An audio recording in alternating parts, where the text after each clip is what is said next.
Of a couple of NCAA tournament teams a season ago, off to a rocky start this year. 4-4 the record for Syracuse and Texas A&M women's basketball headed in. One team had to leave with a winning record, and gig 'em.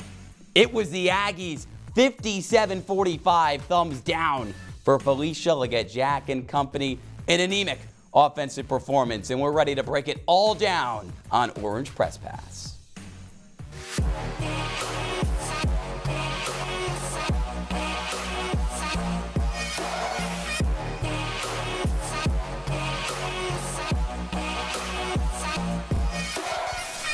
Welcome into Orange Press Pass. Ian Nicholas alongside Hudson, Ridley, and Gino Antimarino after Syracuse women's basketball in the ACC-SEC Challenge falls by double-digit points to Texas A&M in College Station. And Hudson, a strong start for Syracuse. They led 15-10 after the first quarter. Final three quarters really uninspiring. And what does that have you thinking as your first thought? I mean, it kind of proves something that we already know. This offense has absolutely zero identity. That's really the main problem, and it's on every single level. You have no identity when it comes to distributing the ball. You barely have an identity of what it's like to crash the offensive glass. In theory, you have shooters, sure, but when they don't show up, what happens? And that all culminated today in what you really could consider to be kind of a disaster for this team. You hit the nail on the head, Hudson. This was a really poor offensive performance from Syracuse women's basketball, and they started off hot, right? They were up 15-10 after the first quarter, but just a lot of just lackadaisical plays, especially in that middle frames. We'll get to that a little bit later, but just poor shooting. And you look at the points in the paint. 10 out of 15 points were scored in the painted area. That was in the first quarter. And to finish it off, 16 points in the paint total. If it was working, why did you stop? And the shooting wasn't falling. There were so many questions. The offense just did not click today.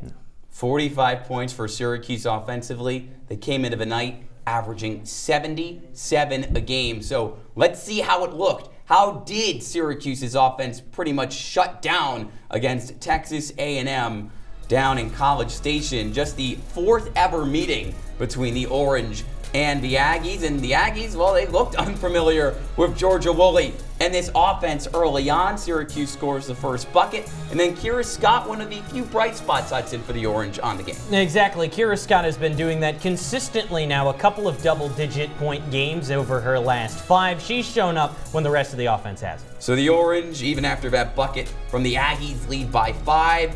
And they extend the lead early in the second quarter. Dom Camp, who's been on and off all season, makes the 3 with the assist from Sanaya Wilson. SU up by 9, but then Gino, this is where the Aggies started to creep back in the game. Yeah, it was just only a matter of time, Ian. Just Syracuse had a good start to this game, but as I mentioned a few moments ago, just couldn't ride it out. Go to the third quarter and 2-point lead for Syracuse. They did not trail at all in the first half, but quickly, the Orange had to get on the defensive, down by 3. Sanaya Wilson, a throwback player with the step through and score. But Hudson, the Aggies, even though this wasn't a high-scoring game, their offense was at its best in the third quarter. Syracuse was trying really every angle to stop them, but it was just annoying buckets for the Orange defense. They couldn't stop them. So the Aggies lead by 6 early in the fourth. Kyra Wood finds Kira Scott, who tied her career high with 14 points, but when your leading scorer on the game only has 14 points, that is not going to be enough to win on the road in the SEC. 57-45, Texas A&M scores the final 10 points of the game, and in one of the final big tests of non-conference play, Gino, uninspiring. Yeah, I mean, to say the least. Look at that point total, Ian. 45 points? Are you kidding me? That's not going to get it done against pretty much any team, but especially on the road at Texas A&M. Yet another uninspired offensive performance from the Syracuse team that just kind of leaves a really bad feeling underneath your skin if you're an SU fan. Georgia Woolley ends up scoring 11, but on poor efficiency. It wasn't her night, and that's what we got to ask our man outside of Kyle Field at College Station. Howdy, partner. How you doing, Kiran Costa? He is in full costume down at College Station. And Kiran, it's all fun and games, but when Georgia Woolley and Sophie Burrows combined to shoot 1 for 11 from 3, that's not so fun. What happened here? Yeah, well, it didn't go great. And first of all, howdy, fellas. I'm enjoying my time down here. outside of Kyle Field, as you can see. But over in Reed Arena, it really didn't go the way SU wanted, as you said. Georgia Woolley and Sophie Burrows combined 3 for 26, Ian. I mean, this team just can't produce when you play like that. Last year, you had Deasia Fair that was going to carry the load. This year, it has to be Woolley and Burrows doing that, and that just didn't happen tonight. Kiran, howdy, partner. It was all such a good start for Syracuse, so then the wheels really started to fall off, and it didn't really look like the same fiery temperature that we usually see from head coach Jack. What was her demeanor like when the lead started to slip away? Well, Hudson, Coach Jack was really in this game, actually. This is the most timeouts I've really seen her call. The team went on a 5-minute scoring drought to end the game. She called a couple timeouts. She took players off the floor, tried to talk to them, but then in the postgame, she just sounded defeated like I've never seen her in her time here. She came out just low energy, disappointed, and honestly, the one word I would use is defeated. She looked like she didn't have a lot left after that loss. Kiran, great to see you. But someone that we didn't see very much was Isabel Varejao. 4 minutes in this game and obviously dealing with a little bit of aches and pains. We don't really know, I'm assuming, what her status is, but if she's going to be out long term, what does Syracuse need to do to kind of fill her role and especially her minutes? She's been hot recently, coming off a double-double against Yale. Yeah, Gino, she was coming off probably her best game of the season, maybe even her SU career. She only plays limited minutes in that first quarter, and then she doesn't come out with the rest of the team after halftime. She comes out very late in the third quarter by herself in a warm-up jacket. She sits alone at the end of the bench during that third and start of the fourth quarter, and then she walks off the court early without the rest of the team. The only silver lining here is Coach Jack has said this could be the best group of bigs that she's ever had in her 30-plus year coaching career. Kira Scott, as we saw today, she sets a career high. So if Varejao, we hope she's back, she's ready to go this weekend or in the coming weeks. But if she's gone, SU has depth in the bigs position this season. Well, Kiran, if there's anybody who knows how to coach up those bigs, it is a former big herself and an Orange alumnus in Felicia Leggett-Jack. Still a lot of questions to answer, though, but one that we don't have. This guy, Kiran Costa, knows what he's doing. Have some fun in Texas and safe travels back home.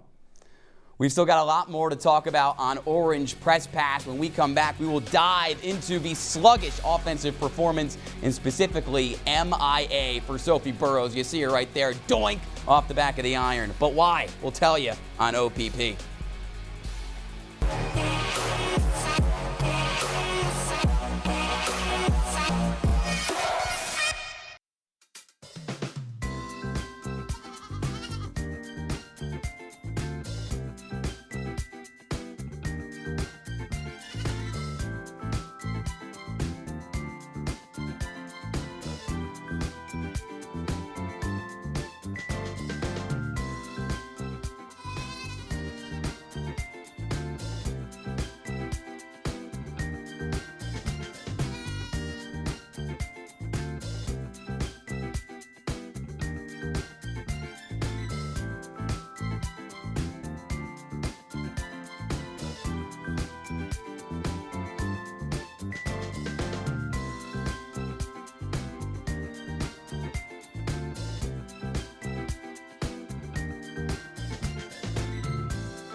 Welcome back to Orange Press Pass. Ian Nicholas alongside Hudson, Ridley, and Gino Antimarino after Syracuse falls to Texas A&M on the road in the ACC-SEC Challenge. And Hudson, you can't score 45 points and expect to win many games, especially after you only score 30 if you're Syracuse in the final 3 quarters. It's just rough. The entire offensive performance was really, in my opinion, insufferable today. For 3 straight games, they can't take the lid off the basket. You look back to Creighton, they score 9 points in that first quarter, and they never figure it out the whole game. Last game against Yale, who really, honestly, I don't want to be too harsh, isn't much of a basketball team. You score 9 points again. Basketball team. One-win basketball team.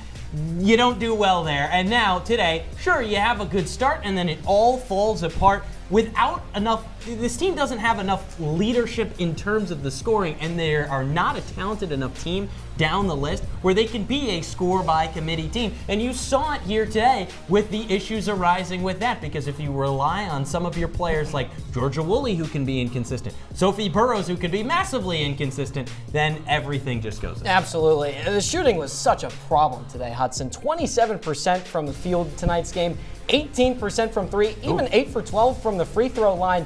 That's just, it can't happen. You're not going to win games like that. I talked about earlier, 10 of 15 points in that first quarter came from inside the paint. They finished with 16 points in the paint. Why did they stop? I don't understand why they went away from that. One of the great mysteries of the world. They started shooting three-pointers and starting shooting long-range, mid-ranges. I mean, what are we doing here? We have to play smarter for Syracuse, and they just have to get better shots.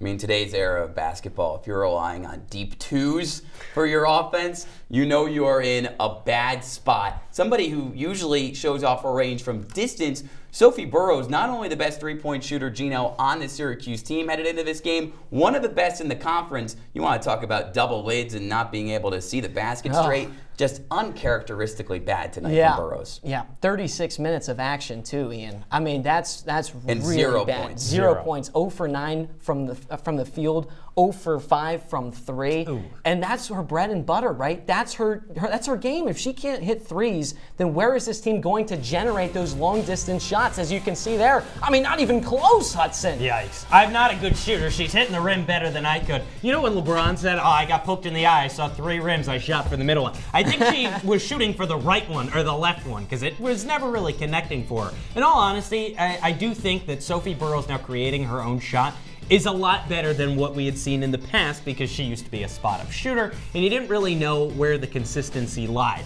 But now, once you start to get a little bit more inconsistent and she's trying to kind of break out of that mold a little bit, you'll have games like this. So I don't hate this in the long run. It's not like this game is really what the season hinges on.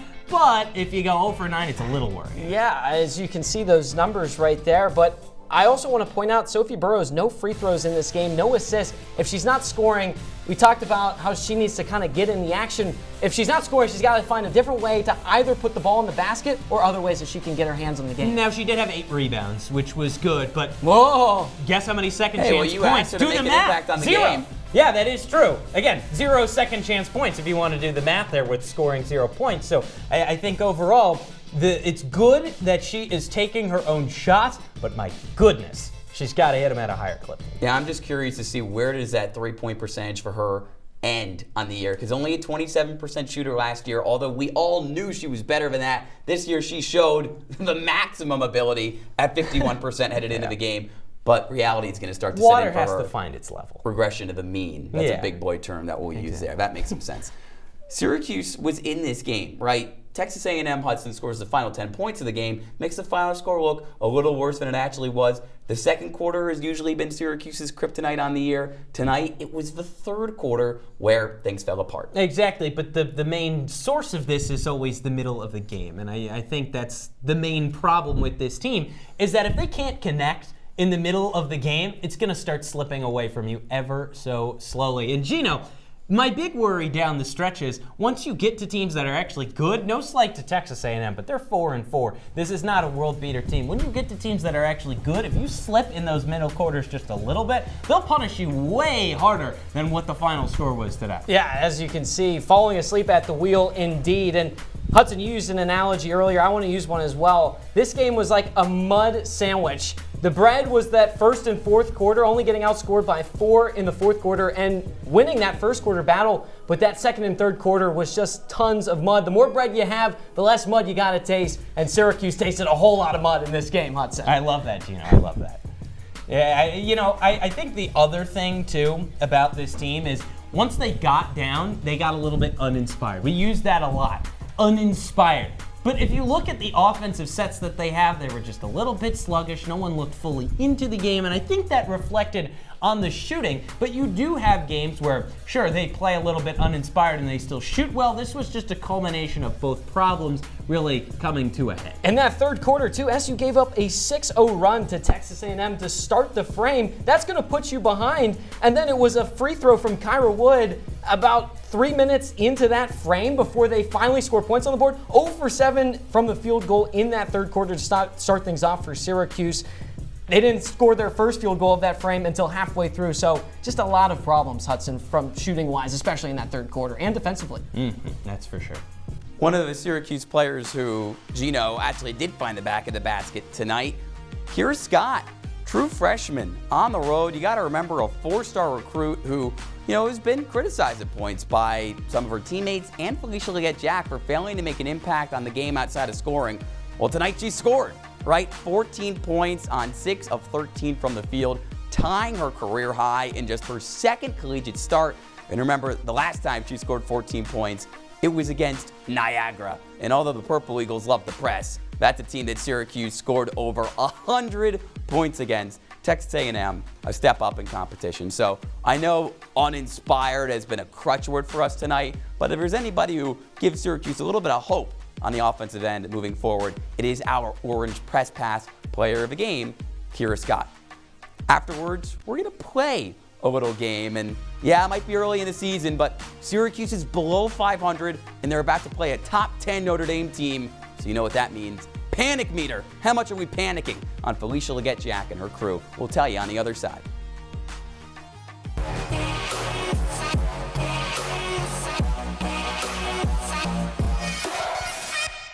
Welcome to my house. Lately, not my happy place. Everybody's pretty tired of each other. The parents were not themselves. My little brothers were morphing into small creatures. The walls were closing in. Clearly a case of too much family, too close, 24/7. And there's a lot of that going around right now. If this sounds like your house, try going someplace new. YourLifeYourVoice.org. You'll find lots of ideas to help you handle the family stresses of being confined to close quarters. YourLifeYourVoice.org. It might not get you out of the house, but it could help you find a little more breathing room.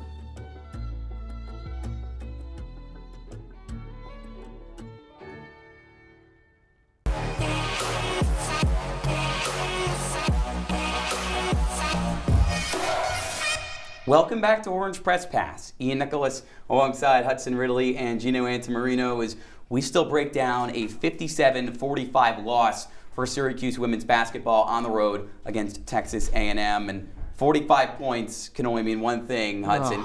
You don't shoot the ball well under 30% on the game for Syracuse, who was a good offensive team headed into tonight. So where are you on the panic meter? My panic meter is about right there. Kind of moderately. I'm Sure. a little bit worried, and the biggest issue for me with being worried is that it's 3 straight games. The biggest detractor from me being worried is the fact that this is college basketball. These are Division I FBS players in a power conference.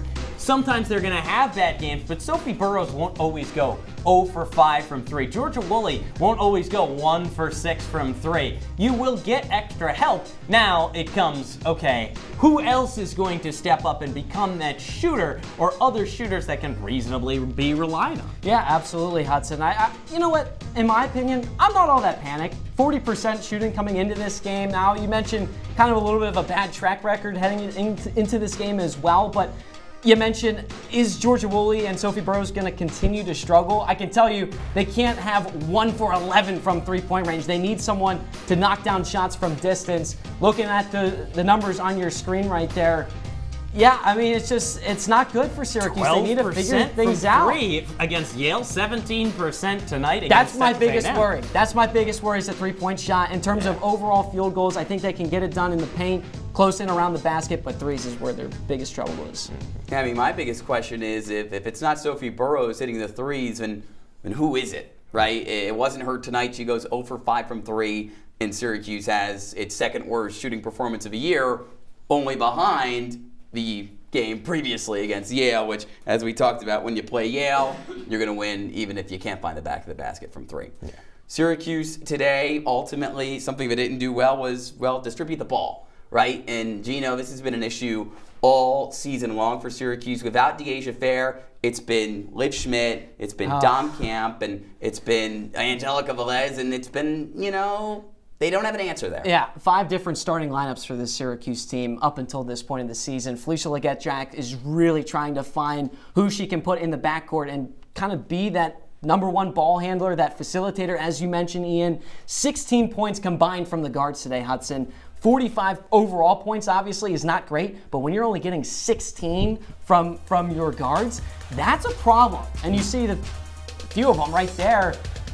They need to do more, Hudson. It's plain and simple. They need to be more aggressive, find better ways to get involved in the basketball, whether it's distributing or getting to the rack and getting free throws. One way or another, they have to get their scoring up. My panic meter is not high yet on this, but what I will say is John Madden always said, if you have 2 quarterbacks, you have none. If you have 3 point guards that consistently play and can all 3 start, then you really do also have none.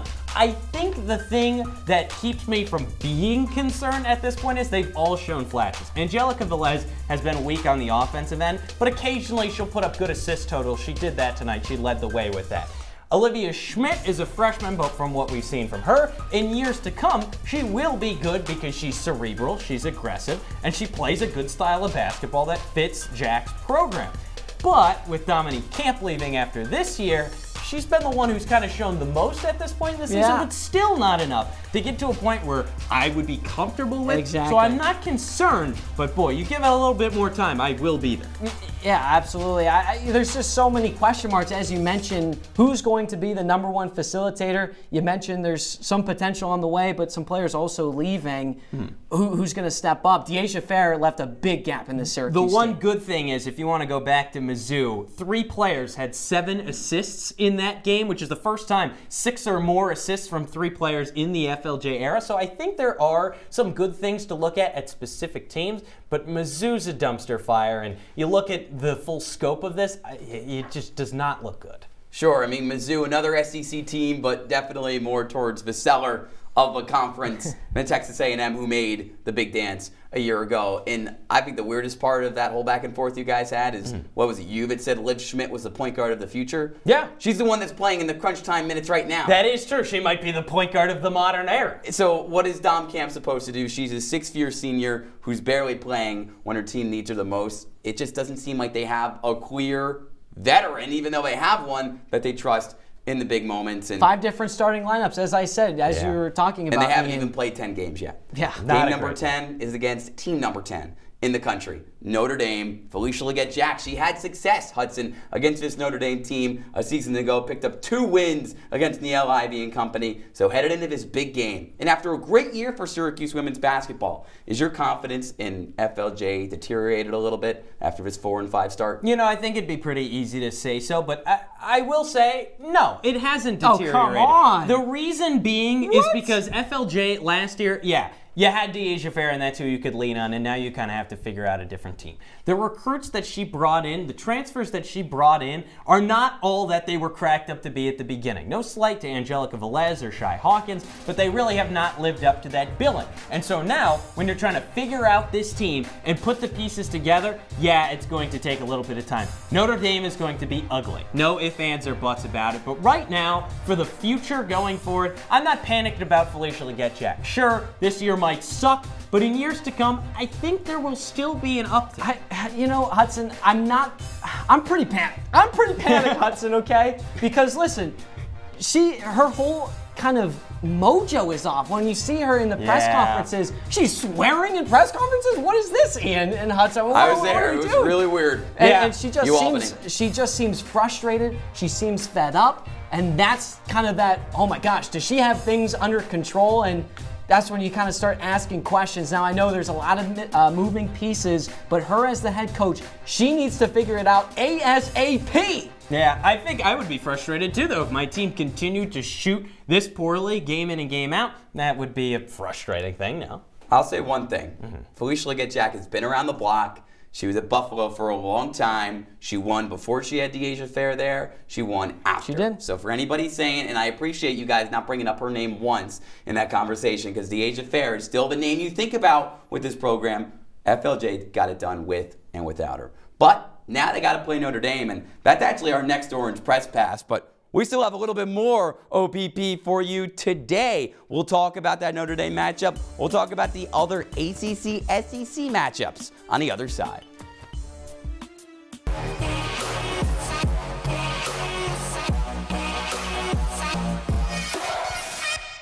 STEM is precise, no margin for error. Dare to forget that. Dare to have fun with it. Get weird with it. Dare to send those old STEM theories flying past the neighbor's house into outer space. Dare to program something internet-breaking, record-breaking.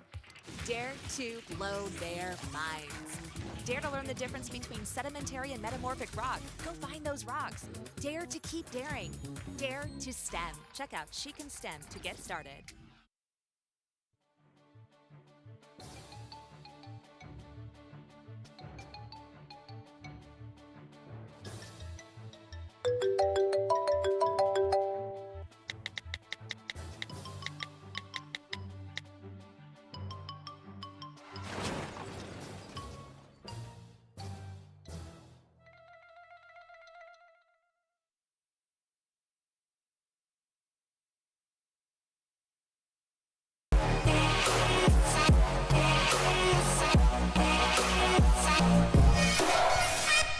Welcome back in the Orange Press Pass. Ian Nicholas with Hudson, Ridley, Gino, Antimarino after an ACC SEC Challenge loss for Syracuse against Texas A&M. And how about we stay on that track, Hudson? Second year of the ACC SEC Challenge. Syracuse now 1-1 in the competition. Their ACC friends, though, not doing too hot today. No, exactly. You look all across the board. The one matchup that I had my eye on the most, you see all those great games. I actually cared a lot about Oklahoma-Louisville. And Oklahoma, they pulled it out down the stretch. Oklahoma's a great team. It's a lot of great matchups. But I do fear a little bit for the conference. And now I got a text from my father this morning. I was talking about the men's side, but I think this applies. He goes, ACC is supposed to be a basketball conference. This is bad. And I think that also applies to this, where, you know, ACC is supposed to be a basketball conference. They have not looked good on either side. Yeah, that Tennessee game too, just beating Florida State, that was a good game as well. But going back to what you were saying, Hudson, this is not the ACC that all the basketball fans know and love, right? This is a little bit of stiffer competition, and in today's game they call it the ACC SEC Challenge, but it wasn't much of a challenge for Texas A&M today. No, not at all. I'm curious about the other team in the Longhorn State, though, Lone Star State. I was thinking about the Longhorns because Notre Dame has to play them 10v4, and the reason I bring up the Fighting Irish, Gino, is because Syracuse has to play them in the Dome on Sunday. A massive test for the Orange. You just hope they can keep it close against a team with Hannah Hidalgo and Olivia Miles. You mentioned Hannah Hidalgo is someone that is one of the best players in the country, and Syracuse is going to have to try and shut her down, Ian, and they thankfully get to do it in front of the home crowd, but yeah, that's going to be a tough test for Syracuse. They have to bounce back. Who knows if Varejao is going to come back? She's going to be a big gap that Syracuse will have to fill if she's not back. And they still have to try and figure things out, especially against one of the best teams in the country. Yeah, they've lost 2 games, Notre Dame, but that's one of the best starting fives in the entire nation. And what a way to kind of bounce back on track with a win against Notre Dame. No, exactly. Hopefully they can bounce back on the day that Syracuse retires Kayla Alexander's number. But Hudson, I'm sure that fun fact is not what your final thought will be. No, my fun fact is not fun at all. My fun fact is worry. I worry right now for the future of this program in terms of the culture. Felicia Leggett-Jack last year, You just said you weren't worried for Coach Felicia I'm not worried for her, but I'm worried if the players don't buy in to this culture. Because last year, it was all roses when you're winning games. The aggression was there, and you felt, oh, this is a great thing that she's doing, putting the pedal to the metal. But when you don't win games, then all of a sudden, that can start to slip away.